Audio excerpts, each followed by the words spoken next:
সকাল সকাল ঘুমিয়ে আছি, এর ভিতরে শুনতে পেলাম কারো ডাক। আমি আবার ঘুমালে চোখে দেখি না। এমনিতেই কিছুদিন ধরে যে শীত পড়েছে, তাতে শুধু মনটা লেপের ভিতরে সারাদিন ঢুকে থাকি। দূর, আর ভালো লাগে না। এত ডাক দিতে আছে, এবার মনে হয় উঠাই লাগবে। আবির, এখন গিয়ে তো পানি ঢেলে দেবো। সে কখন থেকে ডাকতেছি, তুই তো উঠোই না।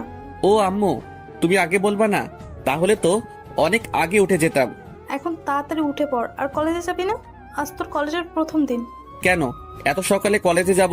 এই মাত্রই তো সকাল হলো। টাইম দেখেছিস? এখন তো 8:30 বেজেছে। আমি লাফ দিয়ে উঠে পড়লাম। আগে ডাক দিবা না? একদম মার খাবি। তোকে ডাকতে ডাকতে আমি শেষ। তোকে আগেই বলে দিয়েছি যে তোর আব্বুর কাছে গিয়ে পড়। তোকে আমি আর সামলাতে পারতেছি না। এত যে তুই অলস। আম্মু, নিজের ছেলেকে এটা বলতে নেই। তুই এখান থেকে যাবি কিনা? আমি উঠে ফ্রেশ হতে চলে আসি। এখন আসুন পরিচয় হয়ে নেই। আমি আবির, এইবার এসএসসি দিয়ে নতুন কলেজে ভর্তি হয়েছি। আব্বু আম্মুর একমাত্র ছেলে। আব্বু বাইরে থাকে আর আমরা আমাদের দেশে থাকি। আম্মু অনেকবার বলেছিল যে বাইরে থেকে পড়াশোনা করতে, কিন্তু আমি সেটা করিনি। তার কারণ হলো আমি আমার একজন বান্ধবীকে অনেক ভালোবাসি। দুঃখের কথা হলো এখনো বলতে পারিনি। আমার অনেক ভয় করে, তাই বলতে পারিনি। কবে যে বলবো তা আল্লাহ ভালো বলতে পারে। আমি ফ্রেশ হয়ে কিছু খেয়ে নিলাম, তারপরে কলেজের দিকে রওনা দিলাম।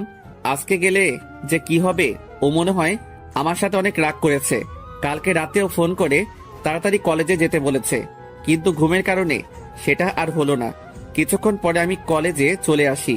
আমাকে দেখে মুখটা ঘুরিয়ে নিল, তাই আমি ওর কাছে চলে আসি। গিয়েই ওর হাত ধরলাম।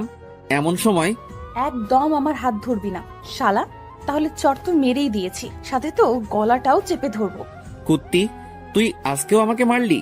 তোকে শুধু একটা দিয়েছি, এখন মন চায় গলাটাও চেপে ধরি। আমাকে মেরে ফেললে তুই অনেক খুশি হবি, তাহলে মেরেই ফেল। আর মারিস না, সবাই তো তাকিয়ে আছে। প্রথম দিন কলেজে এসেই তোর হাতের আদর খেলাম। এত আদর করলে পরে তো আমি শেষ হয়ে যাব। কুত্তা, তোকে কালকে এত করে বলেছি যে তাড়াতাড়ি কলেজে আসিস, আর এখন এসেছিস কেন?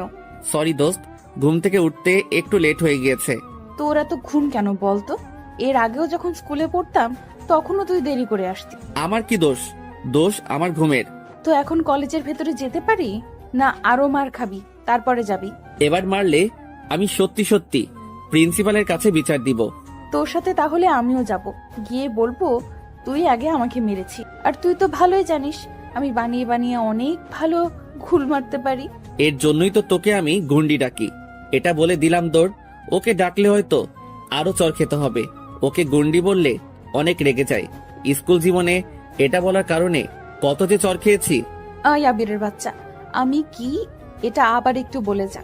আমিও কলেজের ভেতরে ঢুকে পড়ি, গিয়েই ওর কলার চেপে ধরলাম। দোস্ত, আমাকে ছেড়ে দে না প্লিজ। তোকে আমি আর কিছুই বলবো না। আজকে নতুন কলেজে এসেছি, স্কুল লাইফেও আমাকে যা বলে ডাকতি, ওইটা যদি বলিস তাহলে তোকে সোজা উপরে পাঠিয়ে দেব। আচ্ছা, বলবো না। এখন গিয়ে তোর বেঞ্চে বসে পড়। স্যার তো এখনো আসেনি, তাই তোর সাথে আর একটু সময় থাকি না? দুজনে গল্প করা শুরু করে দিলাম। আর মাঝে মাঝে কথাই ভুল হলেই ও আমার দিকে রাগীভাবে তাকিয়ে থাকতো। কিছুক্ষণ পরে স্যার আসলো, তাই ফারজানা ওর বেঞ্চে চলে গেল। গুড মর্নিং, সবাই কেমন আছো? স্যার, ভালো আছি। আপনি কেমন আছেন? ভালো। আজকে তোমাদের কোনো ক্লাস হবে না, আজকে তোমাদের পরিচয় নেব। এই ছেলে, তোমার পরিচয় দাও। স্যার, আমি আবির, আব্বু আম্মুর একমাত্র ছেলে। কিছুক্ষণ পরে স্যার ফারজানা পরিচয় নিতে লাগলো। মনে মনে ভাবলাম, আমাকে চর মেরেছিস, আজকে তোকে সবার সামনে কি করি শুধু সেটা দেখবি। স্যার, আমি ফারজানা। এর ভিতরে আমি দাঁড়িয়ে বললাম, স্যার, ও একটা গুন্ডি মেয়ে। ওর আব্বু আম্মুর একমাত্র গুন্ডি মেয়ে। এটা শুনে সবাই হেসে উঠলো। এই ছেলে, তুমি বসে পড়ো। তোমাকে আমি কিছু বলতে বলেছি? না স্যার, তবু বললাম। স্যার আবারও সবার কাছ থেকে পরিচয় নিতে লাগলো, আর আমি ফারজানার মুখের দিকে তাকিয়ে আছি। চোখ দুটো লাল হয়ে আছে, মনে হয় এখনই আমাকে খেয়ে ফেলবে। কিছুক্ষণ পরে ও আস্তে আস্তে আমাকে কি যেন বলল, সেটা আমি শুনে নিয়েছি। তোর আজকে মাথা ফাটাবো, তারপরে হসপিটালে ভর্তি করিয়ে দেব। তোর খবর আমার ভালোই জানা আছে, আমাকে কি যে করবি। শুধু কলেজটা ছুটি হতে দে। আমি তার আগে দৌড়ে পালিয়ে যাব। তুই যদি আজকে কোথাও পালিয়ে যাস তাহলে তোর সাথে আমি কোনো দিনও আর কথা বলবো না। দূর, আজকে মনে হয় অনেক রেগে গেছে। কেন যে সবার সামনে গুন্ডি বলতে গেলাম। যেভাবেই হোক ওর রাগ ভাঙাতে হবে। সরি দোস্ত, ভুলে বলে ফেলেছি। তোর সরির গোষ্ঠী। প্লিজ কিছু মনে করিস না, আমি তোকে ভুলবশত বলে ফেলেছি। ঠিক আছে, কলেজ ছুটি হবার পরে আমার জন্য গেটের সামনে দাঁড়াইস, তোর সাথে বাড়ি যাব। ঠিক আছে। কিছুক্ষণ পরে কলেজ ছুটি হলো, তাড়াতাড়ি করে বের হয়ে আসলাম। তারপরে গেটের সামনে চলে আসি। কিছুক্ষণ পরে গুন্ডি ফারজানা আসলো। চল বাড়িতে যাব। মনে মনে ভাবলাম বুঝেছি ও আমাকে মারবে, তা দেখি কিছুই করলো না। ও এত ভালো হলো কিভাবে? তুই বুঝেছিস আমি তোকে মারলাম না কেন সেটা? সেটাই। কারণ হলো আমি তোকে মারবো না, আন্টির কাছে আজকে বিচার দেব। দোস্ত, এটা আম্মুকে বলিস না, তোকে আজ থেকে কিছুই বলবো না। তোকে এই নামটা বলতে বারণ করেছিলাম, তবুও বলেছি। আমার কোনো কথাই তোর কাছে দাম নেই। দেখেছিস কলেজের সবাই কিভাবে হেসেছে। আর কিছু বলবো না। এখন হাঁট। দুজনে হাঁটা শুরু করে দিলাম। দুজনে চুপচাপ হাঁটতেছি, কেউ কারোর সাথে কথা বলতেছি না। এখনো কি রাগ হয়ে আছিস? জানি না আবি তুই এমন কেন বল? স্যারের কাছেও এটা বলে দিয়েছিস যে আমি একটা গুন্ডি। আর বকা দিস না। কিছুক্ষণ পরে বাড়িতে চলে আসি। ফারজানা, আমি গেলাম, কালকে কথা হবে। আচ্ছা যা তাহলে, আর পারলে কলেজে একটু তাড়াতাড়ি আসি, কেমন? ঠিক আছে। আমি বাড়ির ভিতরে ঢুকে পড়ি, তারপরে শুয়ে পড়লাম। বিকেল বেলা খাওয়া দাওয়ার পরে ভাবলাম ফারজানাকে কল দিব। আমি যে সময় কল দিতে যাব সেই সময় ফারজানার কল। কি করতেছিস? ছাদে হাঁটতেছি। তুই কি করতে আসিস? আমি রুমে শুয়ে আছি। খেয়েছিস? কুন্ডি খেয়েছি। কি বললি? কালকে তোকে আর আস্ত রাখবো না। ওই দোস্ত মুখ ফসকে বের হয়ে গেছে। এটা বলার আগে ফোনটা কেটে দিল। কিছুক্ষণ পরে বড় একটা এসএমএস আসলো। তুই জীবনও শুধরাবি না। এমন যদি করতে থাকিস তাহলে আমি তোর সাথে আর কথা বলবো না, আর মিশবও না। আমাকে যে নামটা ধরে ডাকলে আমি রেগে যাই সেটা বলেই ডাকো। কেন এটা করো সত্যি করে বলো তো? আমি কি সত্যি গুন্ডি? এসএমএসটা পড়ে আমি আবার ওকে কল দিতে লাগলাম, কিন্তু কল ধরতেছে না। তাই ভাবলাম ওদের বাড়িতে একটু যাব। তাই ওদের বাড়ির দিকে রওনা দিলাম। কিছুক্ষণ পরে ওদের বাড়িতে এসে পৌঁছালাম। আন্টিকে সালাম দিলাম। আন্টির সাথে আমার আগেই পরিচয় ছিল। ও যখন ক্লাস 8-এ পড়তো সেই সময় ওর সাথে আমার পরিচয়। কিছুক্ষণ পরে আমি ওর রুমে ঢুকে পড়লাম। আমাকে দেখে ও যেন আরো রেগে গেল। তুই এখানে এসেছিস কেন? তোকে কি আমি আসতে বলেছি? তুই আমার সাথে রেগে আছিস তাই তো আসলাম। তুই রাগ করলে আমার একটু ভালো লাগে না। তুই আমার রাগ তুললি কেন? আমি অনেক চিন্তায় ছিলাম। বুঝেছি, তুই আর আমার সাথে কথা বলবি না। কিছুদিন পরে আমি তো তোর সাথে এমনিতেই কথা বলবো না। কেন? নতুন প্রেম করবি তাই নাকি? তাই কি তোর বিয়ে আমার সাথে কথা বলতে দেবে না? আমার কাছে আয়, তাহলেই বুঝতে পারবি আমি কি করব। ওর কাছে যাবার সাথে সাথে আমার গালে ঠাস করে চড় মেরে দিল। তোকে একদিন বলেছি না আমি কোনোদিনও প্রেম করব না? তার সময় হলেই দেখতে পারবো করো কিনা। আর তুই আমাকে কথায় কথায় এমন ভাবে চড় মারো কেন? ফালতু কথা বললেই আমার রাগ উঠে যায়। এমনিতেই তোকে চর মারতে যে কতটা মজা তা শুধু আমিই জানি। কি সুন্দর নরম গাল। দেখো ফারজানা, আজকে কিন্তু আন্টির কাছে বিচার দিয়ে দিব।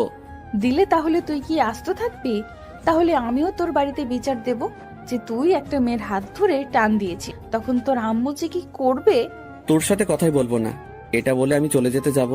এমন সময় ফারজানা টান দিয়ে ওর খাটের উপরে শুইয়ে দেয়। তারপরে আমার উপরে বসে পড়ে। আমার কিন্তু লাগতেছে। লাগুক, আমি তো লাগার জন্যই তোর উপরে বসে পড়েছি। ফারজানা, আমি কিন্তু আন্টিকে ডাক দিব। আমি ওর উপর থেকে উঠে পড়ি। কিছুক্ষণ পরে ও উঠে আমার পাশে এসে বসলো। যাই তাহলে, সন্ধ্যা হয়ে গেছে। আর একটু পরে যা, আজান দেওয়া হোক তারপরে যাইস। থাকবই তো, যাতে তোর আমাকে চর মারতে সুবিধা হয়। না, আর চর দিব না, এখন কথা বলবো। দুজনে কথা বলা শুরু করে দিলাম। আর ফারজানা আমার চোখের দিকে তাকিয়ে আমার কথা শুনতে আসে। আমিও ওর চোখের দিকে তাকিয়ে আছি। কি সুন্দর মায়া ভরা চেহারা। কবে যে ওকে আপন করে পাবো তা আমি নিজেও জানি না। অনেকক্ষণ কথা বলার পরে আমি ওর কাছ থেকে বিদায় নিলাম। যা তাহলে, আর সাবধানে যাবি। আর বাড়িতে গিয়ে আমাকে একটা কল দিবি। ঠিক আছে। আমি রওনা দিলাম বাড়ির উদ্দেশ্যে। কিছুক্ষণ পরে বাড়িতে এসে পৌঁছালাম। তারপরে ওকে কল দিলাম। কিছুক্ষণ কথা হবার পরে কেটে দিলাম। পরের দিন আবারও কলেজে চলে আসি। এসে দেখি ফারজানা একা একা বসে আছে। তাই আমি ওর কাছে চলে আসি। এসে বসে পড়লাম। কিরে, ক্লাসরুমে যাবি না? তুই কে? তোকে আমি তো চিনি না। আজকে আবার তোর কোন রোগ হয়েছে? কিছু না, তুই যা ক্লাসরুমে। আমি তোকে নিয়ে যাব আমার সাথে। আমি তোর সাথে যাইতাম না।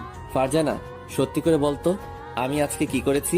কিছু না, বললাম না আর কোনো অলস ব্যক্তির সাথে কথা বলি না। আজকে আমি তো একেবারে ঠিক টাইমে এসেছি। এটি বলা মাত্র কলারে ধরে আমার পাশে টেনে নিলাম। কিসের ঠিক টাইমে এসেছিস তুই?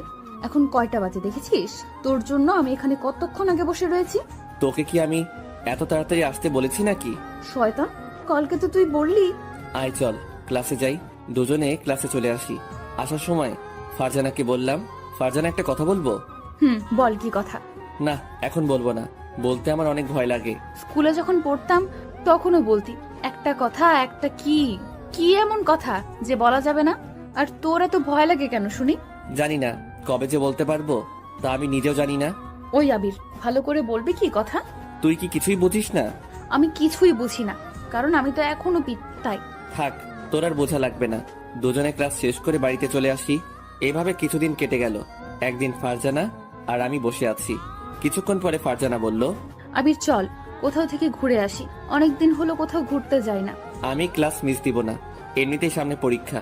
থাক, তোর আর কোথাও যেতে হবে না, আমি ওখান থেকে উঠে যাইতেছি। এমন সময় আবির আমার হাত টেনে ধরলো। তোকে আমি যেতে বলছি নাকি, আর তুই আমার সাথে এরকম রাগ দেখাস কেন? আমার রাগের তো কোনো দাম নেই, তাই রাগ দেখিয়ে কি আর হবে? চল ঘুরতে যাব। তাহলে তুই আমার সাথে এতক্ষণ ভাব নিছিস? দাঁড়া, আমি কি করি দেখ। আবির, আমার না কোথাও যেতে ভালো লাগতেছে না। কেন? একটু আগে যে বললি ঘুরতে যাবি। এটা তো তখন বলছি, এখন তো আর বলিনি। চল তো। এটি বলে ফারজানা আর আমি হাঁটা শুরু করে দিলাম। কিছুক্ষণ পরে আমাদের এখানে একটা পার্কে চলে আসি। দুজনে কথা বলতে আসি, আর ফারজানার কথার মধ্যে হাসতেছে। ওর হাসিটা যে এত সুন্দর তা আমি বলে বোঝাতে পারবো না। মন চাই এই হাসিটার বারবার প্রেমে পড়ে যাই। কবে যে ভালোবেসে ওকে কাছে পাবো তা আমি নিজেও জানি না। যাই হোক, আমাকে পারতেই হবে। কিছুক্ষণ পরে ফারজানা আমার কাঁধে মাথা রাখলো। কি রে, মাথা রাখলি কেন? মাথাটা কেমন যেন ব্যথা করতেছে, তাই রাখলাম। তোর যদি কোনো সমস্যা হয় তাহলে উঠিয়ে ফেলি। আমি কি তোকে উঠাতে বলছি? বলতেও পারিস, কিউট ছেলেদের তো একটা ভাব থাকে অন্যরকম, তাই বলছি। কিউট আমি নাকি তুই? হ্যাঁ, তুই আমার থেকে অনেক কিউট। তোর শরীরের ভেতর সবচেয়ে আমার গাল দুটো ভালো লাগে। তা তো ভালো লাগবেই। শুধু শুধু গালে চড় মারতে পারিস, তাই তো তোর কাছে ভালো লাগে। সেটাও মিথ্যে বলিসনি, সত্যিই হতে পারে। তুই যদি আমাকে আর কোনো দিনও চড় মারিস তাহলে আর কথা বলবো না তোর সাথে। আমার সাথে কি তুই কথা না বলে থাকতে পারবি? মানুষ অভ্যাস করলে সবকিছুই পারে, তাই আমিও পারবো। আচ্ছা, তাহলে আজকে থেকে আমি আর তোর সাথে কথা বলবো না। এটি বলে আমি আমার মুখ অন্য পাশে ঘুরিয়ে নিলাম। কি কথা বলবি না? তুই আমার কে যে তোর সাথে কথা বলা লাগবে? কথা না বললে আমি কিন্তু মরে যাব। আচ্ছা, আমরা তোকে কি মরার কথা বলতে বলছি? তুই কেন আমার সাথে এরকম করিস বলতো? তবে একটা কথা জেনে রাখ, তুই যেদিন আমার সাথে কথা বলা বাদ দিয়ে দিবি সেই দিনই আমি মরে যাব। আবির, মাথাটা খারাপ করবি না, তোকে আমি ফালতু কথা বলতে বলছি। আর বলবো না। কিছুক্ষণ পরে চোখ পড়লো ওর চোখের দিকে। দেখতে পেলাম ওর চোখের দিকে চোখের পানিতে টলমল করতেছে। তোর চোখের পানি টলমল করতে আসছে কেন? কই, আমার চোখ দুটো তো এমনই। আর তুই মিথ্যা বলবি না। এখন তো আয়নাও নেই যে তোকে দেখাবো। আবির, ফালতু কথা না বলে চল বাড়িতে যাই, টাইম তো অনেক হলো। এখন যাব না, চল আজকে তোকে রেস্টুরেন্টে থেকে খাওয়াবো। না দোস্ত, আমার এখন আর খিদে নেই, কিছুই খাবো না। তোর কথা শুনে আমার মনটা খারাপ হয়ে গেছে। আমি আবার কি বললাম যাতে তোর মনটা খারাপ হয়ে গেল? কিছু না, চল বাড়িতে যাই। ওকে অনেকবার বলে রাজি করানোর পরে রেস্টুরেন্টে চলে আসি। দুজনে খেতে আসি, আর আমি ওর দিকে তাকিয়ে আছি। মাঝে মাঝে ও তাকাইছিল, তবে আমি বেশি তাকাইছি। তুই বুঝি আমাকে এই প্রথম দেখতে আসিস? হঠাৎ এই কথা কেন? না, যেভাবে তুই আমার দিকে তাকিয়ে রয়েছিস মনে হয় আমাকে আর কোনো সময় দেখিসনি। এমন একজন সুন্দরী মেয়েকে যতবার দেখি ততবার তাকানোই লাগে। এত তাকাইস না, পরে আবার আমার মায়ের পড়ে যেতে পারিস। তা তো অনেক আগেই পড়ে গিয়েছি। এ মা, তা আবার কবে পড়ে গেছিস বল না আমাকে। তা তোকে বলবো কেন? তোর কি খাওয়া হয়েছে নাকি আরো খাবি? কেন, আমি রাক্ষস যে আরো খাবো? হতেও পারিস। আমাকে এত কথা বলতে পারলি? খাবো না আর তোর টাকায় খাবার। ফারজানা, এত রাগ কেন দেখাস? আমি না হয় তোর সাথে একটু মজাই করি। চল বাড়িতে যাব। দুজনে বাসার দিকে রওনা দিলাম। দুজনে কথা বলতে আসি আর হাঁটতেছি। এর ভিতরে কিছু বাজে ছেলে ফারজানাকে দেখে বাজে বাজে কথা বলা শুরু করে দিল। মাথায় তখন অনেক রাগ উঠে গেল। আমি ওদের কাছে চলে যাব, এমন সময় ফারজানা আমার হাতটা টেনে ধরলো। থাক, কুকুরগুলোকে কিছু বলা লাগবে না, ওদেরকে বলতে দে। তোকে এসব কথা বলবে আর আমি কি মুখ বুজে সহ্য করবো নাকি? আমি বলেছিস না, ওদের কিছু বলা লাগবে না। আমি আর ফারজানা কথা শুনলাম না, গিয়েই সারাদের ঘুষি মারা শুরু করে দিলাম। ওরা ছিল দুজন, ওদের দুজনকে অনেক মারলাম। আমি ছেড়ে দে, না হয় মরে যাবো তো। শালারা মরুক, আমি চাই ওদের মারতে। আবির, আমি কিন্তু ওদের ছেড়ে দিতে বলছি। আমি আবিরকে টান দিয়ে অন্য পাশে নিয়ে আসলাম। দেখতে পেলাম আবিরের হাত দিয়ে রক্ত পড়ছে। দেখেছিস হাতটা কিভাবে কেটে গিয়েছে? আমি তোকে মারামারি করতে বলছি নাকি? চল বাড়িতে যাব। দেখছিস না রক্ত পড়তেছে। আগেই এটার ব্যবস্থা করে নি। আমি আমার ওড়না ছিঁড়ে ওর হাতটা বেঁধে দিলাম। ধুরো, বললাম তো আমার কিছু হয়নি। লাথি খাইস না, মাথাটা কিন্তু এমনিই খারাপ আছে। দুজনে হাঁটা শুরু করে দিলাম। আবির, এটা বলতো, আমাকে এই ছেলেগুলো খারাপ কথা বলেছে, তাতে তুই এতটা রেগে গেছিস কেন? সেটা তোর জানার প্রয়োজন নেই। কোনো এক সময় যখন বলবো তখন শুনতে পাবি। এখন আমি শুনবো, এখন বল না। এখন আর বলা যাবে না, বাড়িতে এসে পড়েছি তো তাই। তো এটা আর কোনোদিনও বলা লাগবে না। আর শোন, ব্যথার ওষুধ খেয়ে নিস। ঠিক আছে, আর তুইও সাবধানে যাবি, কেমন? ঠিক আছে। আমি বাড়ির ভিতরে ঢুকে পড়লাম, এমন সময় আম্মু বলল, হাতে কি হয়েছে? কিছু না আম্মু, এমনি একটু কেটে গেছে। কার সাথে আবার মারামারি করছিস? হ্যাঁ, তোমার ছেলে অনেক ভালো হয়ে গিয়েছে, মারামারি একদমই করে না। এটা বলে রুমে চলে আসি। ওখানে থাকলে এখন অনেক কিছু বলা লাগবে। এভাবে 2 মাস কেটে গেল। একদিন আমি অনেক আগে কলেজে চলে আসি। এসে মাঠের সামনে বসে আছি, এমন সময় আমার সামনে একটা মেয়ে আসলো। হাই, আমি মিম। তুমি কে? আমি আবির। তুমি তো আমার সাথেই পড়ো, তাই না? বাট তোমাকে দেখি ফারজানা ছাড়া অন্য কারোর সাথে কথা বলো না। ফারজানা তোমার কে হয়? ও আমার সব, আর ও বারণ করে দিয়েছে যে কারোর সাথে যেন কথা না বলি। তুমি কি ফারজানাকে ভালোবাসো? অনেক, কিন্তু বুঝে না আমার ভালোবাসা। ও হয়তো বোঝে, বাট প্রকাশ করে না। আর এমনিতেই মেয়েরা সবই বুঝতে পারে। জানি না, তবে ওকে ছাড়া আমি আর কাউকে ভাবতে পারি না। চোখ বুঝিলেই ও শুধু আমার সামনে চলে আসে। তো ওকে প্রপোজ করো। করব, বাট কিছুদিন পরে। আমরা কি ফ্রেন্ড হতে পারি? না কেন, অবশ্যই পারি। এমন সময় যেটা হবে সেটা আমি কোনোদিনও ভাবিনি। আমি দেখতে পেলাম ফারজানা আমাকে দেখে মুখ ঘুরিয়ে অন্য পাশে চলে গেছে। যাওয়ার সময় ওর মুখটা কালো হয়ে গিয়েছে। মিম, আমার এখন যেতে হবে। কেন? তোমার লাইফ পার্টনার এসেছে তাই? জানি, আজকে আবার কি না কি বলে। আমি ওর কাছ থেকে ক্লাসরুমে চলে আসি। আমাকে দেখে চলে যেতে যাবে, এমন সময় আমার গালে। তুই আমার হাত ধরেছিস কেন? আমি আবার তোকে কি করলাম? শুধু শুধু আমাকে মারলি কেন? তুই আমার সামনে থেকে চলে যা। তোকে এখন আমার একটুও সহ্য হইতেছে না। ফারজানা, বল না আমি কি করেছি? আমি চলে যাইতেছি। তুই যদি কিছু না বলে চলে যাইস তাহলে আমি আর কলেজে আসবো না। তুই কলেজে না আসলে আমার কি? আমার কিছুই না। আমি ওখান থেকে চলে আসি, তারপরে কলেজ না করে বাড়িতে চলে আসি। বাড়িতে এসে কতক্ষণ কান্না করলাম, কিন্তু কেন সেটা জানি না। পরের দিন কলেজে চলে আসি, এসে আবিরকে খুঁজতে লাগলাম, কিন্তু কোথাও দেখতে পেলাম না। মনে হয় আমার সাথে রাগ করে কলেজে আসেনি। তাতে আমার কি? এভাবে আরো কিছুদিন কেটে গেল, কিন্তু আবির কলেজে আসত। ওকে না দেখতে পেলে এখন হয়তো আমি পাগল হয়ে যাব। তাই কলেজ ছুটি হওয়ার পরে ওদের বাড়িতে চলে আসি।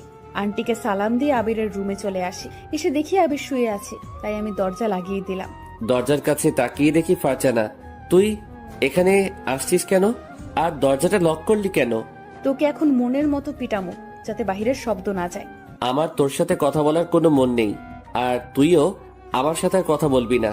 আমি এসে ওর কলার ধরে শোয়া থেকে উঠিয়ে ফেললাম। ফারজানা, আমার কিন্তু লাগতেছে। এটা তো কিছুই না, কিছুক্ষণ পর তোর মাথা তো চিবিয়ে খাবো, তখন বুঝবি মজা। এতদিন তুই কলেজে আসিসনি কেন? আমি কলেজে না গেলে কারো কিছু না, সবার কাছে আমি তো পর হয়ে গিয়েছি। আমি আর কলেজে পড়বো না, অন্য কলেজে ভর্তি হব। আবির, রাগ তুলিস না ওকে। আমি কারো রাগ তুলতে চাই না। তুই সেদিন কি মিমের সাথে কথা বলেছিস কেন? তাই তোর সাথে আমি এরকম ব্যবহার করেছি। কেন? আমি কথা বললে তোর কি? তুই যে সময় ছেলেদের সাথে কথা বলিস। আমি কোন ছেলের সাথে কথা বলছি বল? যদি না বলতে পারিস তাহলে তোকে লুচির মতো তেলে ভাজবো। আমার এখন মনে পড়তেছে না, যে সময় মনে পড়বে সেই সময় বলবো, কেমন? তুই এখন বলবি। তুই বাড়িতে চলে যা তো। এখন যাব না কুত্তা। কতদিন তুই আমার সাথে কথা বলিস? আমি ফোন দিলেও কেটে দিয়েছি। তুই সেদিন আমার সাথে এইরকম করেছিস তাই। আর করব না, আর তোকে চরও মারবো না যদি আমার কথাগুলো শুনিস। আমি তোর সব কথাই শুনি, একটা কথাও ফেলি না। কত শুনিস? তোকে আমি মেয়েদের সাথে কথা বলতে বারণ করেছি, তবুও বলেছিস কেন? আমি কি কোনো মেয়ের সাথে কথা বলি? ওই মেয়েটাই তো কথা বলতে এসেছে। তাই তোরও বলা লাগবে? হ্যাঁ। না বললে বলবে না যে ছেলেটি অনেক ভাব দেখায়? বললে বলুক, তুই শুধু আমার সাথেই কথা বলবি, আর কারো সাথে না। আর তুই কলেজে গেলে একটা টিপ পড়ে যাবি। কেন? আমি মেয়েদের মতো টিপ পরবো? হ্যাঁ, কতগুলো মেয়ে তোর উপরে নজর ফেলেছে তাই। নজর তো ফেলেছে, বাট আমার কি কপাল, একটা জিএফও কপালে জুটলো না। এই জীবনে মনে হয় আমার আর প্রেম করা হবে না। তোর আর প্রেম করা লাগবে না, বিয়ের পর বউয়ের সাথে প্রেম করিস। আমার কপালে বউ নাই রে। তোর চোখ তো আন্ধাই, তাই দেখতে পাস না। একটু খেয়াল করেই তাকে দেখতে পাবি। তুই একটু দেখিয়ে দে না আমার বউকে। আমি দেখিয়ে দেবো কেন? তোরটা তুই খুঁজে নিতে পারিস না? লাগবে না তোর সাহায্য, দুজনে কথা বলতে আসি আর দুষ্টুমি করতেছি। এর ভিতর চোখ পড়লো ফারজানার দিকে। ও একটা শাড়ি পরছে। ওয়াও, এত সুন্দর আমার পাগলিটা। কিরে, তুই শাড়ি পরেছিস কবে? আজকে পড়েছি, তোর সাথে দেখা করতে আসবো তাই। পড়তে অনেক কষ্টে পড়েছি। দেখ আমাকে আজকে কেমন লাগছে তোর। সব তো ঠিক আছে, তবে তোর সুন্দর পেটটা দেখা যাচ্ছে। লুচ্চা স্যামরা, আজকে তোর চোখ তুলবো। এটা বল। আবিরকে মারতে লাগলাম, মারতে মারতে ও আমার উপরে এসে পড়ে যায়। আমি নিচে আর ও উপরে। অনেক মারছিস, এখন বল যাবি কোথায়? আজকে তো তোকে আর ছাড়তেছি না। সরি দোস্ত, উঠে যা না, আমার অনেক কষ্ট হইতেছে। আমার শুধু শুধু মারা এত সাহস তোর? এতদিন কিছুই বলিনি। ও আন্টি, তোমার ছেলে আমাকে কি করতে আসছে দেখে যাও। এটা বলা মাত্রই আবির ওর হাত দিয়ে আমার মুখটা চেপে ধরলো। আমি উঠে পড়ি, না হয় এই মেয়ে আমাকে ফাঁসিয়ে দিবে একেবারে বিনা দোষে। ও মনু, ভয় পাইছো? অনেকটা। আচ্ছা আমি আসি, কালকে কলেজে গেলে তোর সাথে কথা হবে। যাবি তো? তার আগে আমার পাশে আরেকটু আয়। তোকে শাড়ি পরা অবস্থায় সেই লাগতেছে। জি না, তুই লুচ্চা। আবার যে কি বলবি তা আমি নিজেও জানি না। ছেলেদের চোখ এমনিতেই সবসময় খারাপ হয়। থাক, আশা রাখবে না। আমি তো খারাপ, তাই না? তোকে তো আমি খারাপ বলিনি। খারাপ তো তোর সাথে একটা ভূত আছে, ওইটার নজর খারাপ। তুই এখন যা তো, আমি এখন ঘুমাবো, কালকে কথা হবে। আচ্ছা আমি তোর দিকে তাকিয়ে, এখন বল আমাকে। আমার চোখের দিকে একটু তাকিয়ে থাক, আর আমি তোর চোখের দিকে একটু সময় তাকিয়ে থাকি। এটা বলা মাত্রই ফারজানা আমার চোখের দিকে তাকিয়ে রইল, আর আমিও। ওই আবিররা, চোখ থেকে তখন পানি পড়ে যাবে। আমি তো আর তাকিয়ে থাকতে পারতেছি না। হয়েছে। আমার চোখের দিকে তাকিয়ে কি দেখতে পেলি? তোর মায়াভরা চোখ দুটো আমার কাছে অনেক ভালো লাগে। কি আছে তোর চোখ দুটোই? মন চায় তোর চোখের ভিতরে আমি বারবার হারিয়ে যাই। তা কবে থেকে? কোনো সময় তো বললি না। কিছু কথা বুঝে নিতে হয়, সব কি বুঝিয়ে দিতে হয় নাকি? কথার ভেতরে এত না পেঁচিয়ে সোজাভাবে বলতে দিতে পারিস না? কি বলবো আমি? হ্যাঁ, সেটা তুই বলতে চাইস সেইটা। আমি কিছু বলতে চাই না। কিছুক্ষণ পর ফারজানা চলে গেল। আমিও বালিশে মাথা দিয়ে ভাবতেছি আর কতদিন ওর জন্য অপেক্ষা করব। আমি তো আর পারতেছি না। মন চায় ও সারা জীবন আমার কাছে রেখে দেই। ও কি আমাকে ভালোবাসে? ওর মতো একটা সুন্দর মেয়ে আমাকে ভালোবাসবে জীবনও হয়তো না। এইগুলো ভাবতে ভাবতে আমি ঘুমিয়ে পড়লাম। এইভাবে কেটে যায় আরো 3 মাস। একদিন কলেজে এসে নারকেল গাছের কাছে বসে আছি, এর ভিতর ফারজানা আসলো। আবির জানিস, আজকে আমি অনেক খুশি। কেন, তোর কি হয়ে গেছে তাই এত খুশি? আরে হয়নি, হবে। কালকে ছেলে পক্ষ থেকে আমাকে দেখতে এসেছিল। আমাকে দেখে তাদের অনেক পছন্দ হয়, তাই সামনের সপ্তাহেই আমার বিয়ে। এই নে কার্ড। কথাটা শুনে আমার বুকের ভিতরে দুমড়ে মুচড়ে যাইতেছে। তুই আমার সবচেয়ে কাছের বন্ধু, তাই এটা তোকে আগেই বলে দিলাম। ফারজানা এত তাড়াতাড়ি বিয়েটা না করলে হয় না? কি বলিস? সব রেডি করে রাখছে আব্বু, আর আমিও এই বিয়েতে রাজি। আচ্ছা, আমার বাড়িতে একটু কাজ আছে, কালকে না হয়তো তোর সাথে কথা হবে। আমার জন্মদিন কালকে, আর এটা বলে তোকে বোকা বানিয়ে। কার্ড খুলে দেখি সত্যি সত্যি ওর জন্মদিন। আমার মুখে আবারও হাসি ফুটে উঠলো। আবির, এবারে আমাকে কি গিফট দিবি? তুই যেটা চাইবি সেটাই পাবি। আমার মন যেটা চায় সেটা কি তুই দিতে পারবি? কি চাই তোর মনে? সেটা তোকে বুঝে নিতে হবে। যদি তুই বুঝে নিতে পারিস তাহলে সেই দিন তোকে একটা জিনিস দিব। কি জিনিস? এখন দে আমাকে। এখন কেন? ওই দিন যদি হেরে যাইস তাহলে আর দিব না। ওকে, দেবার চেষ্টা করব। আমি কোনোদিনও বাজিতে হারি না, সেটা তো তুই ভালো করেই জানিস। দেখা যাবে পারিস কিনা। ওর সাথে আরো কিছুক্ষণ দুষ্টামি করে কলেজের ভিতরে ঢুকে পড়লাম। তারপরে সব ক্লাস শেষ করে বাড়িতে চলে আসলাম। এইভাবে আরো কিছুদিন কেটে গেল। আজ ফারজানার জন্মদিন, তাই ওর জন্য একটা নীল শাড়ি কিনলাম, সাথে 2টো গোলাপ ফুল। ওকে আজ রাতে প্রপোজ করব। রাতের বেলা আমি ওদের বাড়িতে চলে আসি। এসে দেখি সবাই বসে আছে, তাই আমি সবাইকে সালাম দিলাম। তারপরে সামনে চলে আসলাম। কুত্তা, আজকেও লেট করে এসেছিস? আজ তোকে কিছু বললাম না, তার কারণটা হলো আজ আমার জন্মদিন। নাটক না করে তাড়াতাড়ি কেকটা কাটতো, আমার আবার তাড়াতাড়ি বাড়িতে যেতে হবে। কেক কাটার পরে সবাই চলে যাবার পরেও তোর সাথে আমার অনেক কাজ আছে। কি কাজ আছে? কেন, ভুলে গেছিস নাকি? আজকে তুই যেন কি বলবি? এই তো মনে পড়েছে। ফারজানা কেক কাটার পরে সবাইকে খাইয়ে দিল, সাথে আমাকেও। দুজনে একটা চেয়ারে বসে আছি। চল ছাদে যাব। ওর আর আমি ছাদে চলে আসি। দুজনে কথা বলতে আসি। এর ভিতর ফারজানা বলল, কি হলো? আমার গিফট কই? তাড়াতাড়ি আমার গিফট দে। আমি প্যাকেটটা ওর কাছে দিলাম। কি আছে এতে? খুলে তো দেখতে পারিস। আমি প্যাকেটটা খোলা শুরু করে দিলাম। খুলে দেখি একটা নীল শাড়িটা অনেক সুন্দর, আমার ভীষণ পছন্দ হয়। বাহ, তোর পছন্দ আছে বটে। আর যেন কি বলবি?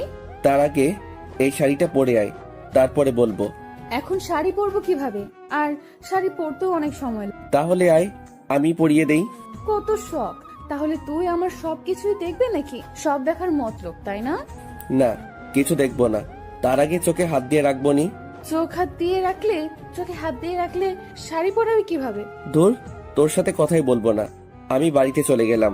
বাড়িতে চলে গেলে তাহলে তোর পাটা রাস্ত থাকবে। তাহলে আমি যেটা বলছি সেটা কর। ওকে, তুই এখানে বসে থাক, আমি আসছি। এটা বলে ফারজানা চলে গেল। আমি একা একা ছাদে বসে আছি আর ভাবতেছি যে আজ যদি ওকে প্রপোজ করি, তাহলে ও যদি রাজি না হয়, তাহলে আমি নিজেকে শেষ করে দিব। আমি আজ ওকে প্রপোজ করবই। কিছুক্ষণ পরে ফারজানা আসলো আর আমি ওকে দেখে তো অবাক হয়ে গেলাম। এত সুন্দর আমার পাগলিটা। এভাবে তাকাইস না, পরে মশা ঢুকে যেতে পারে মুখের ভেতরে। আর একটু কাছে আয়, তোকে আর একটু দেখি। পরে দেখতে পারবি, এখন বল কি যেন বলবি। পাশে এসে বস। তারপরে ফারজানা আমার পাশে এসে বসে পড়লো। বল না, আমার কিন্তু আর তর সহ্য। আমি ওর হাতে গোলাপ ফুল দিয়ে বললাম, ফারজানা, আমি না তোকে ভালো। থেকে গেলি কেন? বলতে বসছি কিন্তু, না হয় কিন্তু ছাদ থেকে ফেলে দিব। Farzana, I love you. আমি তোকে ভালোবাসি। যেদিন তোর সাথে আমার প্রথম পরিচয় হয়, সেই দিন থেকে তোকে আমার মনের ভিতর জায়গায় দিয়ে ফেলেছি। তুই কি আমাকে একটু ভালোবাসবি? কুত্তা, এটা বলতে তোর এতটা সময় লেগেছে? হ্যাঁ, তোর মুখে এটা শোনা কতদিন অপেক্ষা করেছি, আর আজ বলছো কেন? হ্যাঁ, তার চেয়ে ভালো হতো না বললেই পারতে। আই লাভ ইউ টু জান। তোকে আমি হারতে চাইছিলাম না, তার জন্য বলিনি। আমি ভাবছিলাম তুই হয়তো আমাকে ভালোবাসিস না। তুই আমাকে এই চিনেছিস? তুই ছাড়া আমি কি করে কারোর সাথে কথা বলতাম? সব সময় তোর সাথেই মিশতাম, তখনও বুঝলি না? এত যখন কথা শোনাতেছিস, তাহলে তুই বলিসনি কেন? এটা তুই কোন বইতে পেয়েছিস যে মেয়েরা আগে ভালোবাসার কথা বলে? তুই যদি আমাকে ভালোবাসতি, তাহলে বলতেও পারতি। লাথি দিয়ে ছাদের ওই পাশে ফেলে দেব। তোকে আমার কথার মাঝে বুঝিয়ে দেইনি যে আমি তোকে ভীষণ ভালোবাসি? এখন বুঝেছি। কাছে আয় আবির। আবির কাছে আসার সাথে সাথে আমি ওকে জড়িয়ে ধরলাম। আজ আমি অনেক খুশি, কারণ আমার পাগলটাকে পেয়ে গেছি। দেখেছিস, চট দিয়ে গালটা লাল করে দিয়েছিস। তো এখন কি একটা চুমু দিব? একটাই হবে না, দুটো দিলে ভালো হয়। যদি পারিস তাহলে ঠোঁটেও একটা দিতে পারিস। শয়তান, দিবই না তোকে। একটা দিতে চাইছিলাম, একটাই তোর হবে না। একটা দিলে লাগবে না? তো আমি ছাড়া তোর এই গালে কে চুমু দিবে শুনি? জানি না। আমি রাগ করে অন্য পাশে তাকিয়ে আছি। আমি আমার আবিরের গালে দুটো চুমু দিয়ে দিলাম, সাথে ঠোঁটেও একটা দিলাম। কি মহারাজ, এখন কি খুশি হয়েছেন? অনেক হয়েছে। আর শোন, এখন তুই চলবে না, তুমি করে বলতে হবে। যদি বউকে কোনো সময় তুই বলো, তাহলে লাথি দিয়ে পিটাবো। তুইটাই ভালো শোনাই আমার মুখে, তাই তুই করে বলি। বলেছি কি একবার, কানে যায়নি? আমি পারবো না। তাহলে কথাও বলবো না আর তোর সাথে। এখন যে তুই কে বলেছিস? আমিও তোর সাথে রাগ করে বলে। আচ্ছা, তুমি করে বলবো। ফারজানা, তুমি বললে আমার কেমন যেন লজ্জা লাগে। তুই কি মেয়ে যে তোর এতটা লজ্জা লাগে? ইস, কেন আমি মেয়ে হতে যাব? এখন বল, আমি কি বাজিতে জিতেছি নাকি হেরেছি? আমি তোমার মুখ থেকে এটাই শুনতে চেয়েছিলাম। তো আমি তো জিতেছি, এখন তুমি বলে আমাকে কি দিবা? কেন সেটা তো একটু আগেই বলে দিয়েছি। তাই ফারজানা, অনেক রাত হয়ে গিয়েছে, এখন আমার বাড়িতে যেতে হবে। আরো কিছুক্ষণ থাকি না তোমার পাশে? আমার থাকতে ভালোই লাগছে। আম্মু অনেক চিন্তা করবে, তাই এখন যাই। কালকে তো কলেজে যেতে আসি, তাই না? আচ্ছা যাও তাহলে, আর গিয়ে আমাকে একটা ফোন দাও। আমি ওর কাছ থেকে বিদায় নিয়ে বাড়িতে চলে আসি। কলিং বেল দিতে না দিতেই আম্মু এসে দরজা খুলে দিল আর আমাকে দেখি বলা শুরু করে দিল, কিরে, তোর দুই গালে লাল কিসের দাগ? হায় রে আল্লাহ, মনে হয় লিপস্টিকের দাগ। এখন আমি কি যে বলবো। আম্মু, তেমন কিছু না। তেমন কিছু না মানে? আমার কাছে এত বললাম তো কিছু হয় নাই। ফারজানা কি যেন লাগাই দিছে। এটা বলে আমার রুমে চলে আসি। তারপরে ফারজানাকে কল দিলাম। বাসায় পৌঁছেছো? আজকে আম্মু ধরে ফেলতে নিছিল। কে বলেছিল লিপস্টিক দিয়ে আমাকে চুমো দিতে? আমি কি জানতাম এটা তোমার আম্মু দেখবে? তো তোমার আম্মু কি কিছু বলেছিল? তার আগেই আমার রুমে চলে এসেছি। দেখলে বলে দিতা যে বউ আমাকে চুমু দিয়েছে, তাহলে আর কিছু বলতো না। তুমি আমাকে বাস দিতে চাও, তাই না? কেন, বরকে কি কেউ বাস দিতে চায়? হয়েছে অনেক, এখন আমি ঘুমাবো, বাই। তুমি একটা অলস, অলসটায় ঘুম ছাড়া আর কিছুই করতে পারি না। আর তুমি একটা গন্ডি। তুমি আমাকে আবার ওটা বলতে পারলা?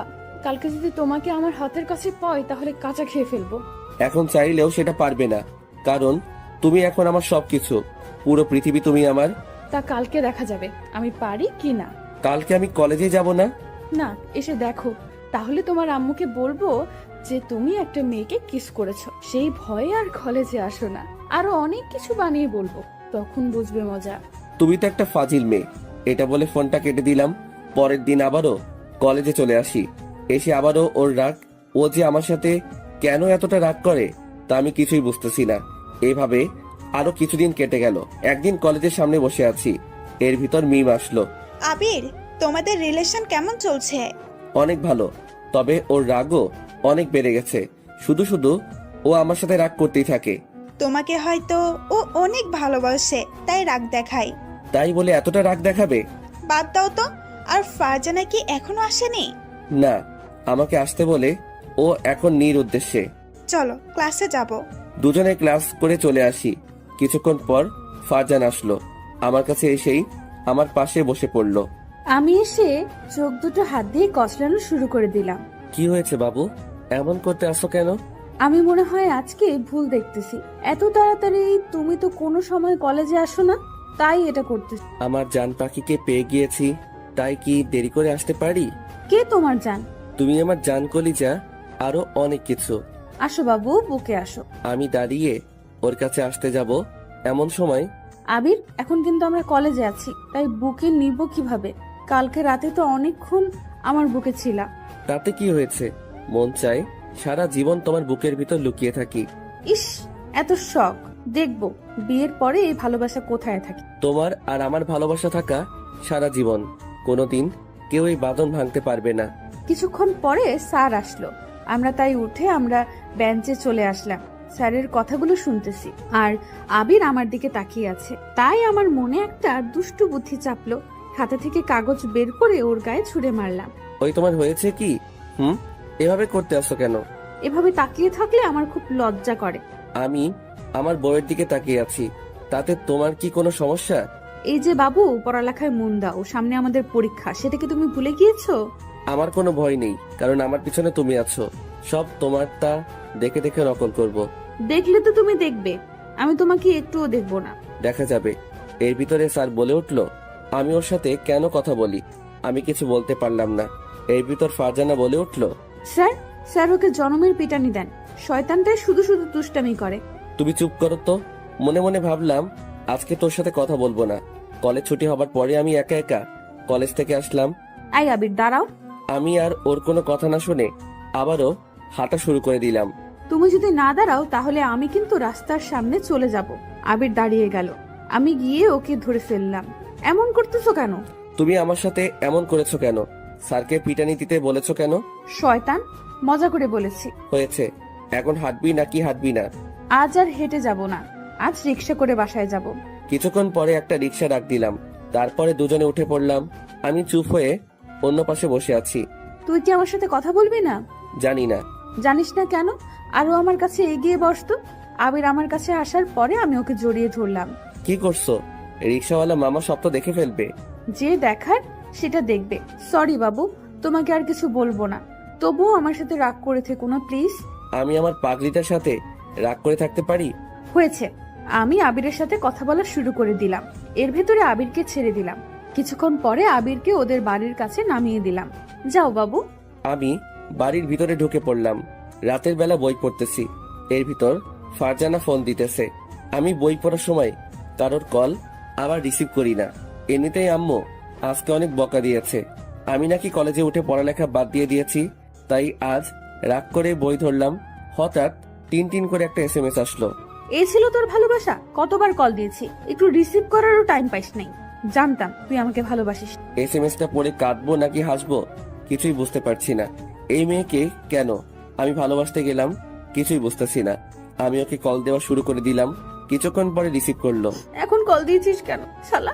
তুই তো আমাকে একটুও ভালোবাসিস। আরে সোনা, আমার কথাটা একটু শোনো না প্লিজ। আমি তোর কোনো কথা শুনতে চাই না। আমি এখন ফোন কেটে দিলাম। আমাকে যদি হারাতে চাও তাহলে কলটা কেটে দাও। এই বান্দর পোলা, তোরে হারাবো মানে? এখন যদি তুই আমার কাছে থাকতি তোর গালে 10টা চড় লাগিয়ে দিতাম। কেন এমন রাগ করে বলো? তুমি আমার রাগ তুলে দাও কেন? আমি তোমাকে কতগুলো কল দিয়েছি, সেটা কি তুমি দেখেছো? আরে আম্মু বকা দিয়েছে, তাই মনটা খারাপ হয়ে গিয়েছে। কেন? তুমি আবার কি করছিলা? তারপরে সবকিছু ওকে বললাম। সেটা শুনে ওর কি হাসি! আমি হলে আরো তোমাকে বকা শোনাতাম। একদম হাসবে না, তাহলে পিটানি খাবে। আই শয়তান ছ্যামড়া, সাহস থাকলে পিটা আমাকে। তোমাকে কি আমি মারতে পারি? তোমাকে তো আমি আদর করব। কিভাবে আমাকে আদর করবে? জানি না। আচ্ছা এখন রাখি, কালকে কথা হবে। না, আমি আজকে তোমার সাথে সারা রাত কথা বলবো। তাহলে কথা বলা শুরু করে দাও, আমি কান দিয়ে শুনতে থাকি। আবির, তুমি আমাকে বিয়ে করবে কবে? এত তাড়াতাড়ি কেউ কি বিয়ে করে? আর এখন তো আমার বিয়ের বয়স হয়নি, আমি তো এখনো ফিটার খাই। আই, মজা না করে বলো তো। চলো কালকে আমরা বিয়ে করে নেই। তুমি না ফাজিল। আমার পাগড়িটারই তো ফাজিল, তাই না? হুম, আমারই তো সব। কালকে একটু শাড়ি পরে কলেজে এসো। কেন? তোমাকে শাড়ি পরলে অনেক ভালো লাগে, তাই বলতেছি। ভালো লাগে নাকি অন্য কিছু দেখার মতলব? আমরা শাড়ি পরলে পেট বের হয়ে থাকে, সেটা তুমি ভালোভাবে দেখতে পাও, তাই না? তুমি আমাকে এতটা খারাপ ভাবো? আমি সত্যি খারাপ। ওকে, খারাপ ছেলের সাথে কথা বলা লাগবে না। একদম কাঁদবি না, তোকে আমি খারাপ বলেছি? আমি তো মজা করে বলেছি। আচ্ছা ঠিক আছে, রাখি তাহলে। ভালোবাসি। ভালোবাসি, এটা বলে ফোনটা কেটে দিলাম। পরের দিন কলেজে চলে আসি। এসে দেখি ফারজানা আমার কথা মতো শাড়ি পরে এসেছে। আমি ওর কাছে চলে আসি। শাড়ি পরেছো কেন? আমি তো পড়তে বারণ করেছিলাম। তোমার জন্য পড়েছি না, আমি তো আমার বরের জন্য পড়েছি। কলেজে যাবা নাকি এখানে বসে থাকবা? কলেজ করব না, আমার মন চায় কোথাও থেকে ঘুরে আসি। এত সুন্দর মেয়েকে নিয়ে ঘুরতে গেলে অন্য কেউ তুলে নিয়ে যেতে পারে। আবিরা তো পাম দিও না তো। আমি পাম দিতেছি না, একদম সত্যি কথা বলতেছি। আমি আবিরের হাতটা টান দিয়ে উঠিয়ে নিলাম, তারপরে ওকে নিয়ে নদীর পাড়ে চলে আসি। আমরা দুজন কথা বলতেছি আর ফারজানা চুলগুলো এলোমেলো হয়ে যাচ্ছে। পাগড়িটাকে আজ কত সুন্দর লাগতেছে তা বলে বোঝাতে পারবো না। আমি শুধু ওর দিকে তাকিয়ে রয়েছি। ফারজানা তুমি এত সুন্দর কেন? চাপা বাদ দাও, আমার পাগলটা সব থেকে বেশি সুন্দর। তাই? তোমার গাল দুটো একটু ধরি। কেন? গাল ধরবে, পরে যদি গাল দুটো পচে যায় তখন কি করব বলো?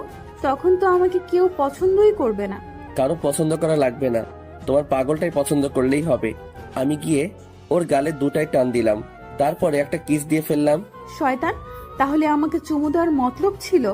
আমি ওর মুখে আলতো করে খুশি মারা শুরু করে দিলাম। মেরে না, তাহলে আমি তো মরে যাব। চুপ করো তো, এমন কথা যদি আর কোনোদিনও মুখে এনেছো তাহলে তোমাকে যে কি করব তা আমি নিজেও জানি না। কিছু করা লাগবে না, একটা পাপ্পি দিলেই হবে। তুমি না ফাজিলের হাড্ডি। আচ্ছা ঝগড়াবাদ, এখনো তুমি কি কিছু খাবে? বাদাম আর আইসক্রিম খাবো। আমি আনতেছি। আনো, আর আইসক্রিম কিন্তু একটা আনবে। কেন, আমি কি খাবো না? না, তোমার খাওয়া লাগবে না। আমি ওর কথা মতো বাদাম আর আইসক্রিম নিয়ে আসলাম। তারপরে দুজনে বাদাম খাওয়া শুরু করে দিলাম। দুজনে পা দুলাতে আসি আর বাদাম খাইতেছি, আর মাঝে মাঝে ফারজানা চুল ধরে টান দিতে আসি। দুষ্টামি না করে বলো, আইসক্রিম খাবে? কেন, আমি কি তোমার মুখের আইসক্রিম খাবো? শয়তান, আমার ঠোঁটের লিপস্টিক খাইতে পারো, কিন্তু কেন আইসক্রিম খাইতে পারবে না? আমি আবার কোন সময় তোমার ঠোঁটে লিপস্টিক খেলাম? হ্যাঁ, এখন আর কিছু বলা লাগবে না, চলো বাড়িতে যাব। আমি ওর হাতের আইসক্রিম নিয়ে খাওয়া শুরু করে দিলাম। তা দেখে ফারজানা আমার দিকে তাকিয়ে রয়েছে। তুমি নাকি খাবে না, তবে এতক্ষণ নাটক করলা কেন? আমি ওকে আর কিছু বললাম না, ওকে ধরে বাড়িতে চলে আসি। এভাবে 2টা বছর কেটে গেল। আজ আমাদের সম্পর্কের বয়স 2 বছর হয়ে গিয়েছে। কিছুদিন ধরে ফারজানা আমার সাথে কেমন যেন করতেছে। কল দিলে কল রিসিভ করে না, আর আমাকে কেমন যেন এড়িয়ে চলে। বিকেলবেলা ছাদে বসে আমি কথাগুলো ভাবতেছি। আমি মনে মনে ভাবলাম, ও কেন আমার সাথে এমন করতেছে। আমি ওর নাম্বারটিতে কল দিতে লাগলাম, কিন্তু কল রিসিভ করতেছে না। বারবার দেবার পরে রিসিভ করলো। বারবার কল দাও কেন? আমি কিছুই বুঝলাম না। ফারজানা, তুমি আমার সাথে কেন এমন করতে আসো? আমাকে কি এখন আর ভালো লাগে না? তেমন কিছু না, আসলে আমার শরীরটা তেমন ভালো না। আমি কল দিলেই তো বলো তোমার শরীরটা ভালো না। কেন তুমি আমার সাথে এমন করো? আচ্ছা, আমি আর কিছু বলতে চাই না, বাই। আর একটু কথা বলি না প্লিজ? তোমার সাথে আগের মতো কথা বলতে পারি না। কল দিলেই তুমি নানা ধরনের বাহানা দেখাও। কেন এমন করো? বাই। আমি ফোনটা কেটে দিলাম। বাই বলেই ও ফোনটা কেটে দিল। তখন আমার কষ্ট, বুকটা ফেটে যাচ্ছে। কি করব বুঝতেছি না। ও হঠাৎ করে এমন পরিবর্তন হয়ে গেল কেন, এগুলো আমি এক মনে ভাবতেছি। এভাবে আরো কিছুদিন কেটে গেল। এতদিন ফারজানা তেমন কলেজেও যায়নি, আর আমার সাথে কথাও বলেনি। আজ আমি একটু তাড়াতাড়ি কলেজে গেলাম। গিয়ে আমি তো মরে যাবার পালা। আমি যা দেখলাম তা আমি জীবনেও ভাবতে পারছি না। আমি দেখতে পেলাম ফারজানা একটা ছেলের হাত ধরে বসে আছে। ছেলেটা আমাদের কলেজের না, কে সেটাও বলতে পারবো না। আমি ওদের কাছে চলে আসি। ফারজানা, এসব কি? আর তুমি ওর হাত ধরে আছো কেন? সরি আবির, আসলে আমি তোমাকে ভালোবাসিনি, তোমার সাথে আমি মজা করেছি। এই ফারজানা, তুমি এগুলো কি বলতে আসো? তুমি একবার বলো যে এই ছেলেটা তোমার কে হয়? ও আমার বয়ফ্রেন্ড, আর ওর সাথে আমার বিয়ে ঠিক হয়ে আছে। আমি গিয়ে ওর হাত ধরলাম। প্লিজ বলো যে এগুলো সব মিথ্যে। আবির, কিছুই মিথ্যা না, আমি যেটা বলেছি এসব সত্যি কথা। আমি ওকে এক ঝাটকায় আমার বুকে নিলাম। দুজনে দুজনের দিকে তাকিয়ে আছি। অনেকক্ষণ নীরবতার পরে, আবির ছেড়ে দে, আমার লাগছে। আমি তোমাকে ছাড়া বাঁচতে পারবো না। আমি তোমাকে অনেক ভালোবাসি। প্লিজ তবুও আমাকে ছেড়ে যেও না। আমি এখন থেকে তোমার সব কথা মেনে চলবো। আর বেশিক্ষণ ঘুমিয়ে থাকবো না, তাড়াতাড়ি কলেজে আসবো। আবির, আমাকে ছাড়।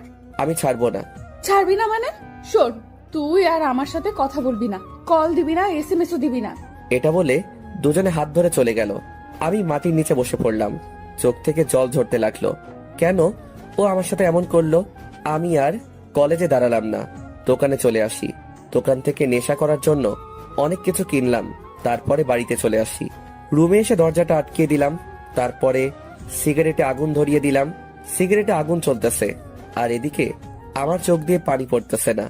ও তাহলে আমার সাথে এতদিন টাইম পাস করেছে।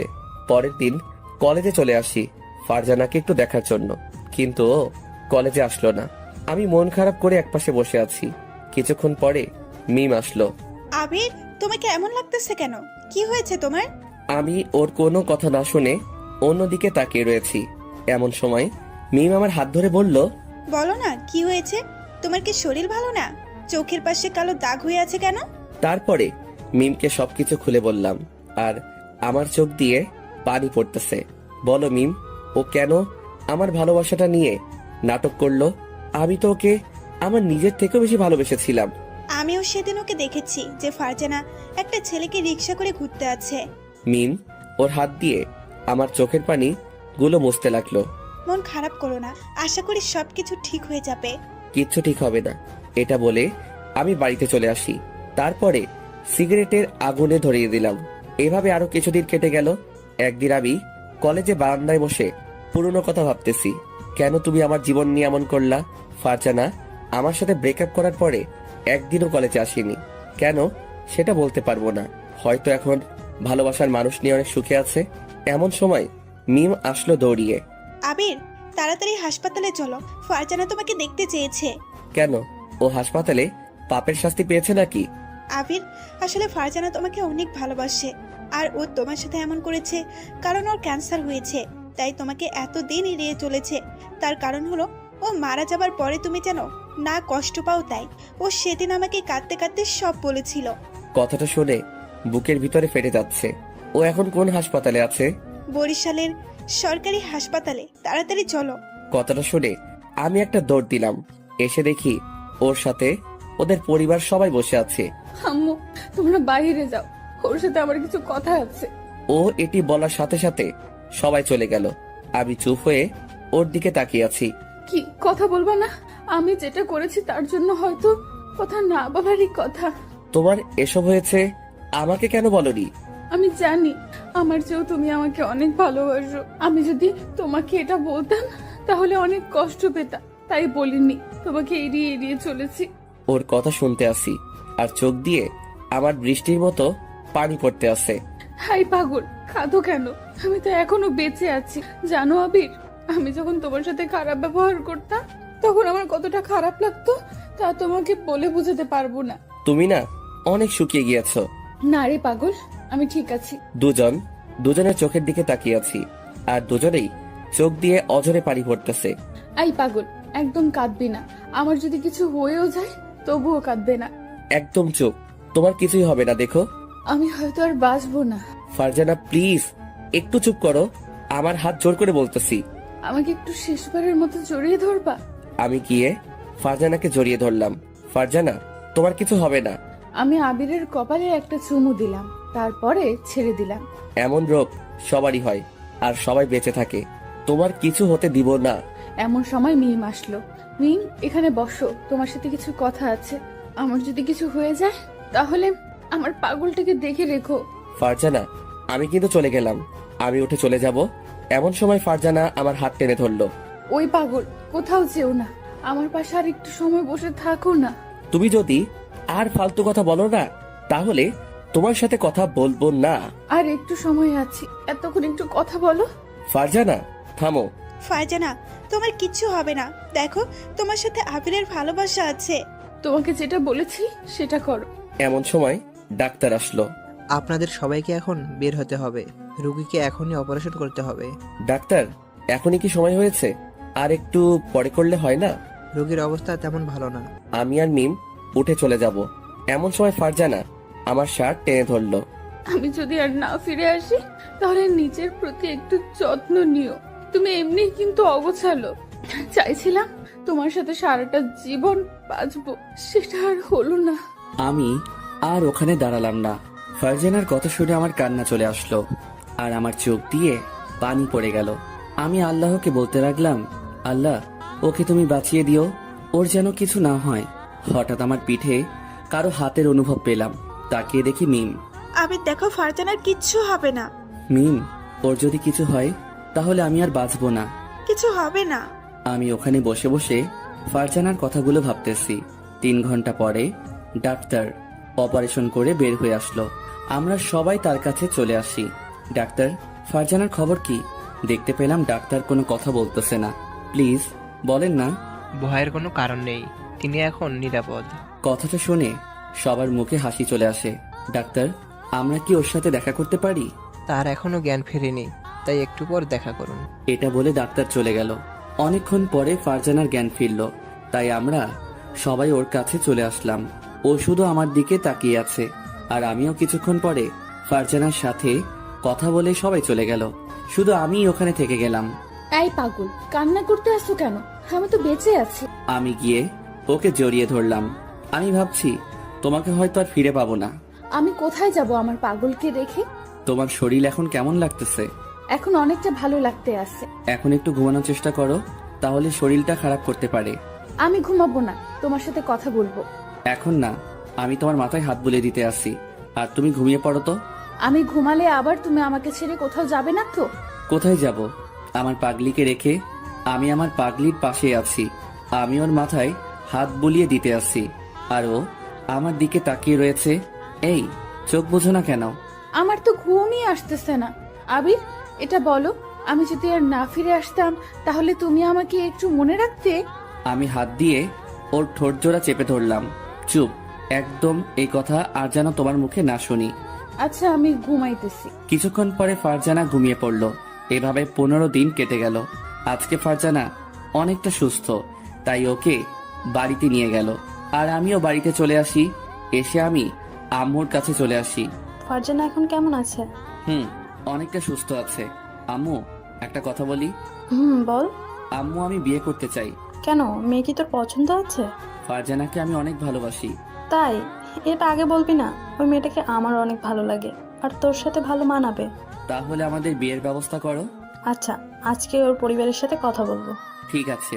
বিকেলবেলা আমার কিছু আত্মীয় আর আমরা সবাই মিলে ফারজানাকে দেখতে চাই। তারাও রাজি হয়ে যায়। সামনের মাসের প্রথম সপ্তাহে আমাদের বিয়ে। আস্তে আস্তে দিন ঘনিয়ে আসলো। অবশেষে আমাদের বিয়েটাও হয়ে যায়। এই 1 মাসের মধ্যে ফারজানার সাথে কোনো দেখা হয়নি, কিন্তু মাঝে মাঝে ফোনে কথা হতো। আজ আমাদের বাসর রাত, তাই আমি বাসর ঘরের সামনে চলে আসি। এসে দেখি আমার রুমটা ফুল দিয়ে সাজানো হয়েছে, আর ফারজানা লাল বেনারসি পরে খাটে বসে আছে। ওকে দেখতে অনেক সুন্দর লাগতেছে, মনে হয় একটা পরী বসে আছে। আমাকে দেখে ও নিচে নেমে আসলো, তারপরে আমাকে সালাম দিল। আমি ওকে ধরে উঠালাম।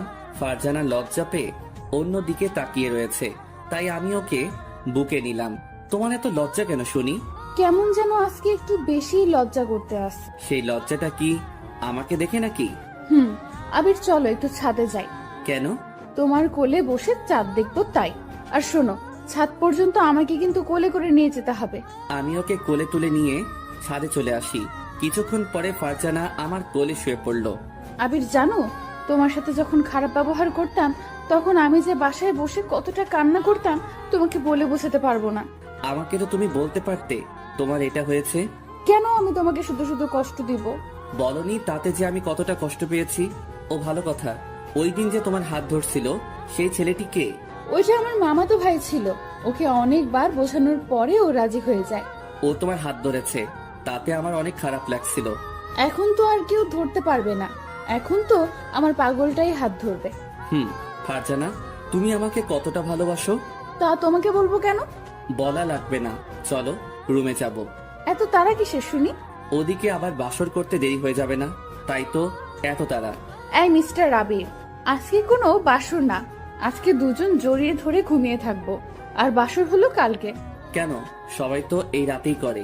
সবাই এই রাতে করে, আমরা না হয় পরের রাতে করব। আমি তোমার বউ, কোথাও তো পালিয়ে যাচ্ছি না। তাহলে আর কোনো দিনও করা লাগবে না। তাহলে তো অনেক ভালো। আরো অনেকক্ষণ ছাদে থেকে আমি আর ফারজানা রুমে চলে আসি। ঘুমাবা না? আমি একটু ফ্রেশ হয়ে আসতেছি। আমি ঘুমাবো, তাতে তোমার কি? তুমি বলেই দিয়েছো যে আজকে কিছু হবে না। পারলে ঘুমিও, এমন কামড় দিব 20টা সিলাই লাগবে, মনে রেখো। এটা বলে ফারজানা চলে গেল। কিছুক্ষণ পরে ও আসলো, এসে আমার বুকের উপরে শুয়ে পড়লো। কি বাবু, তোমার কি মন খারাপ নাকি? আমার মন সবসময় ভালো থাকে, খারাপ থাকবে কেন? আচ্ছা আমি ঘুমাতে আসি, আমাকে আর ডিস্টার্ব করবে না। এটা বলে ফারজানা চোখ বুজে নিল। কিছুক্ষণ পরে আমি ওকে ডাক দিতে লাগলাম, বউ, ও বউ, বউ, ও বউ। এই কি হয়েছে তোমার, বলো তো? ঘুমাতে দিবা না নাকি? আমি চুপ হয়ে অন্যদিকে তাকিয়ে রয়েছি। কি হয়েছে বলো না কেন? একটা পাপ্পি দিব। আমি তোমার নিজের বউ, আমি কি তোমাকে দিতে বারণ করেছি? হ্যাঁ। এটা বলার পরে আমার মনে একটু জোর আসলো। আমি গিয়ে ওর ঠোঁটের সাথে আমার ঠোঁট মিশিয়ে দিলাম। অনেকক্ষণ পরে ছেড়ে দিলাম। শয়তান, এত চেপে ধরে আমার দম বন্ধ হয়ে গেছিল। তুমি বলে দিয়েছো যে তুমি আমার নিজের বউ, আর নিজের বউয়ের সাথে আমি যেটা করি তাতে তোমার কি? এখন আমি অন্য কিছু করব। তো তো তুমি কি করতে চাও? আমার আর একটু কাছে আসো, দেখিয়ে দিতে আসি কি করতে চাই। আমি আসবো না আর তোমার কাছে। ফারজানাকে টেনে আমার কাছে নিয়ে আসি। সেটা দেখে ফারজানা চোখ বুজে নিল। আমি ওর গালে আরো দুটো চুমো দিয়ে এরপরে যেটা হয় সেটা বলার দরকার নেই। সকাল সকাল ঘুম থেকে উঠে দেখি ফারজানা লজ্জা পেয়ে অন্য দিকে তাকিয়ে রয়েছে। কি পাগলি, কি হয়েছে? চুপ, একদম চুপ। আমি আবার তোমাকে কি করেছি বলো? কিছু না। আমি ওকে টেনে আমার বুকের উপরে শুয়ে দিলাম। এই ছাড়ো, উঠতে হবে, বেলা অনেকটা হয়ে গেছে। বউকে এখন আদর করব। এই সারা রাত আমি কিন্তু একটুও ঘুমাতে পারিনি শুধু তোমার জন্য। এত হারে যে দুষ্টুমি করেছো আমি তো তোমাকে বলে বোঝাতে পারবো না। ইস, বউয়ের সাথে দুষ্টামি করব না তো কার সাথে করব? তো অন্য মেয়ের সাথে করব। তুই অন্য মেয়ের সাথে কথা বললি কেন? তুই আর আমার সাথে কথা বলবি না, তুই অন্য মেয়ের কাছে যা। এটা বলে ফারজানা উঠতে যাবে, এমনি আমি আবারও ওকে আমার বুকের উপরে নিলাম। আই শয়তান, ছাড় আমাকে। তুই একটু আগেই বলে দিয়েছিস যে অন্য মেয়ের কাছে যাবি। সরি, আর বলবো না। তাহলে কান ধরো। আমি ওর কথা মতো কান ধরলাম। পাগল একটা। আমি ওকে জড়িয়ে ধরলাম। আমরা সারা জীবন জড়িয়ে ধরে এভাবেই থাকতে চাই, একসাথে বাঁচতে চাই। আমাদের জন্য দোয়া করবেন যাতে সুখে সংসার করতে পারি। গল্পটা কেমন লেগেছে জানাতে বলবেন না। এইরকম আরো সুন্দর সুন্দর গল্প শুনতে চাইলে অবশ্যই আমাদের সাথে থাকবেন। আর হ্যাঁ, আমাদের চ্যানেলটি সাবস্ক্রাইব করবেন।